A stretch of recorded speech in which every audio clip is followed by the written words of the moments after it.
Boa tarde, eu sou a psicopedagoga Anaide, sou terapeuta holística transpessoal, sou coach escolar e profissional. Estou aqui clinicando na nossa clínica, situada na Rua Luiz Viana, número 120, ao lado da Igreja Batista. Hoje nós vamos estar falando sobre autismo. E primeiro eu quero agradecer a atenção e o carinho, mesmo quem estiver assistindo agora e quem não for assistir depois, já sou grata pela atenção de vocês. E o que é o autismo? O autismo é o transtorno neurobiológico, é um transtorno invasivo do desenvolvimento infantil. Ele traz comprometimento na linguagem, na comunicação, na socialização e comportamental. A criança, geralmente, ela começa a apresentar sintomas em torno de mais ou menos 1 ano e meio até os 3 anos. Por quê? Às vezes a criança vem se desenvolvendo, mas é nessa fase, a partir dos 18 meses, que ela começa a falar, a oralizar, e só começa a perceber esse atraso mais ou menos nessa idade. E é fechado o diagnóstico até mais ou menos os 3 anos de idade. E essas crianças autistas, elas têm dificuldade de focar, olhar olho no olho, elas têm dificuldade, têm atraso na comunicação, na fala, na comunicação. Geralmente elas não gostam de abraço, quando brincam sozinha. Quando elas falam, o vocabulário é bem restrito. E tem o autista, que ele é leve, moderado e o mais severo.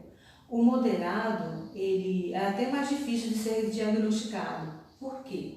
Ele como ele se comunica, ele fala, tem poucas, pode ser confundido com outros transtornos. E somente depois dos 3 anos que começa a ficar em evidência e aparecer essas características, porque geralmente as crianças com 3 anos elas já estão bem socializadas, elas conversam bastante, o vocabulário já é mais enriquecido, e quando começa a ficar restrito ou se não ampliou esse vocabulário, é onde vem a desconfiança. Como que é feito o diagnóstico? O diagnóstico não precisa de exames de laboratório. São observações do próprio médico, da clínica, dos pais, o relatório dos pais, da escola, das pessoas que estão convivendo. Vai observando o comportamento da criança e vai fazendo festa de diagnóstico, de preferência como equipe, né, de psicólogo, psicopedagogo, fonoaudiólogo, o neurologista. Tem casos que também pode ser acompanhado, né, com um psiquiatra também. A maioria dos autistas são meninos e tem meninas autistas também, mas é uma minoria. E ainda não se tem, de fato, a causa. Sabe-se que pode, uma das linhas dos pesquisadores, acho que vem da genética. Mas assim, a gravidez também é estressante, a mãe passa por um nível de estresse muito grande, mesmo durante a gravidez, pós-parto, após o nascimento, são vários fatores, e também o ambiente. Mas ainda não tem nada definido de concreto, se de fato o que realmente é. Então trabalha-se na possibilidade. Tem também os autistas, que eles têm altas habilidades, que eles podem são inteligentes, podem falar outras línguas, tem desempenho excelente de acordo com os seus interesses. Há quem diga, né, que a hipótese de suposição de que o Bill Gates não que ele seja autista. Então, você pode ter uma criança autista, baseado no que eu já falei, se você desconfia que tem atraso na linguagem, atraso na comunicação, criança não gosta de abraço, ela não foca nos olhos, ela não brinca com outras crianças, ela tem dificuldade na socialização. Então você já pode estar providenciando um médico, né, uma equipe, para poder estar avaliando, fazendo o fechamento do diagnóstico. Quanto mais cedo a criança for diagnosticada e for feito a estimulação, ela pode ir melhorando, ir evoluindo e tendo resultados positivos. Uma criança autista, ela nunca vai deixar de ser autista. ela permanece autista, porém ela pode ser bem elaborada, bem trabalhada. O autista leve, ele pode ter uma vida normal, ele vai crescendo, vai se desenvolvendo, com toda a estimulação feita, estruturada pela família e pela equipe de especialistas. Ela pode ter uma vida normal, ela pode vir a trabalhar, pode namorar, se relacionar, casar, ter filhos, viver uma vida normal, como todo ser humano tem o direito de amar e ser amado. Então são pessoas normais, nesse sentido, enquanto está se relacionando.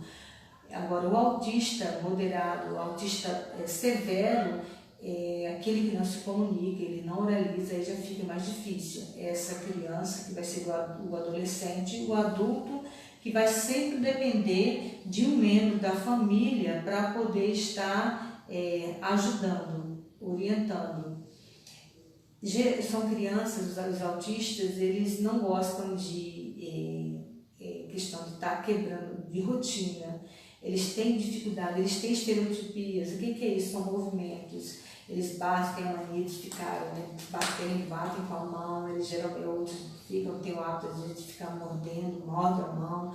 E tem sempre umas manias, e essas manias, esses toques, esses detalhes, essa alteração do comportamento são chamados de estereotipias, que são nomes específicos, científicos do próprio transtorno.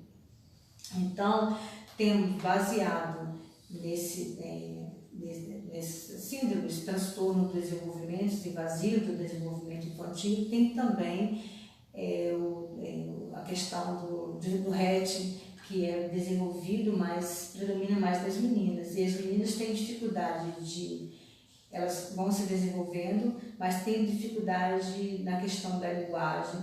Enquanto o autismo predomina nos meninos, a síndrome do transtorno de Rett predomina nas meninas. E tem também o transtorno degenerativo da infância, que desenvolve até a criança anda normalmente até os 2 anos, e a partir dos 2 anos ela vai perdendo os movimentos, vai reduzindo a questão da comunicação, da fala. Ela, ao invés dela se desenvolvendo, ampliando o vocabulário dela, falando normal e se desenvolvendo, acaba havendo uma regressão. Como o nome já diz, é degenerativo, vai degenerando e vai perdendo os movimentos, a coordenação. No caso de uma criança que eu lidei com ela foi até uma certa idade, 5, 6 anos, ela caminhava, corria, brincava normalmente com as outras crianças. Depois ela foi perdendo esse movimento, ela tinha dificuldade de locomoção, até que ela ficou no leito e que veio a óbito. Então, assim, é raro, mas existe, que predomina esse transtorno degenerativo mais dos meninos.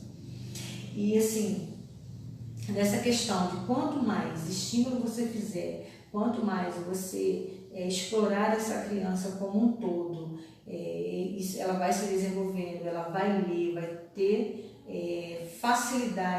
mais facilidade do que aquela que não consegue, que não tem o apoio, que não tem apoio terapêutico. Do psicólogo, do psicopedagogo, do fonoaudiólogo. O psicopedagogo ele vai estar trabalhando com a criança na parte intelectual, explorando as funções intelectuais. O fonoaudiólogo vai estar explorando, trabalhando a criança na questão da fala, e o psicólogo vai estar trabalhando também nas emoções.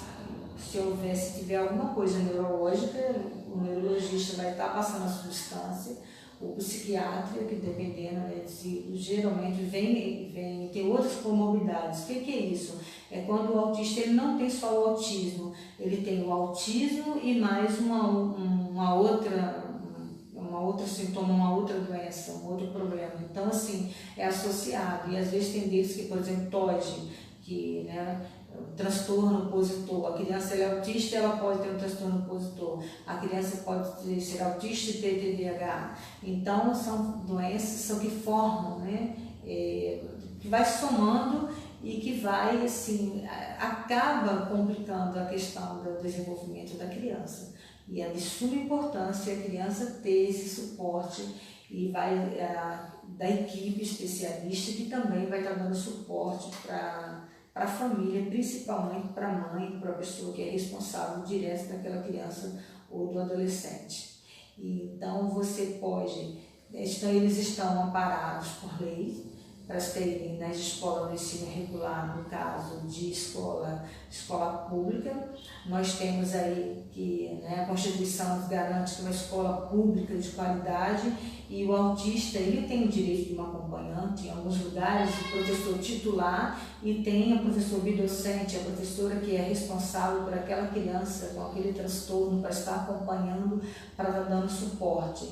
Em outros, de acordo com a filosofia da escola, de acordo com a filosofia do município, aquela professora bidocente ela pode estar também na sala junto com a professora titular, dando suporte para a turma inteira. Então, isso aí vai de cada escola, vai de cada município, mas é de suma importância que ele esteja inserido na escola, seja público ou particular. Se o pai pode colocar na escola particular, excelente. Se não pode, tem escola pública de qualidade, que está amparado. E, em paralelo a isso, tem as salas de recursos, que estão também amparadas por leis. Para isso, as escolas recebem a verba federal que vem para os municípios para manter essas salas com todo o suporte por uma equipe de psicopedagogo, de psicólogo, fonoaudiólogo, até mesmo fisioterapeuta, para poder estar dando suporte para essas crianças, para estar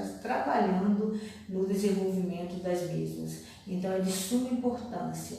Eu desejo para vocês, se você tem alguém, uma criança, não sei da sua família, se você tem um filho, se você tem um sobrinho, se você tem alguém que tenha, ou se você desconfia, não fechou ainda o diagnóstico, mas procure uma equipe na área de saúde. Tem sempre alguém para estar dando esse suporte, para estar encaminhando, seja aqui mesmo na cidade mais assim, que tem a PA e Pestalozzi, existe uma fila quilométrica, a fila é imensa, mas que você pode esperar, entrar na fila de espera. Se você não pode pagar, faça um investimento no seu filho, na sua filha, que você vai ter o retorno. E quanto mais cedo você começar a estimulação, fechar o diagnóstico, a estimulação, mais cedo, mais rápido virá o resultado com certeza positivo. E eu quero agradecer a atenção de vocês e qualquer dúvida vocês deixem aí, que eu vou estar chegando individualmente. Se alguém sentir necessidade, nós estamos aqui na clínica à disposição. E desejo aí uma boa tarde, um bom final de semana e que Deus esteja abençoando a todos. Muito obrigada.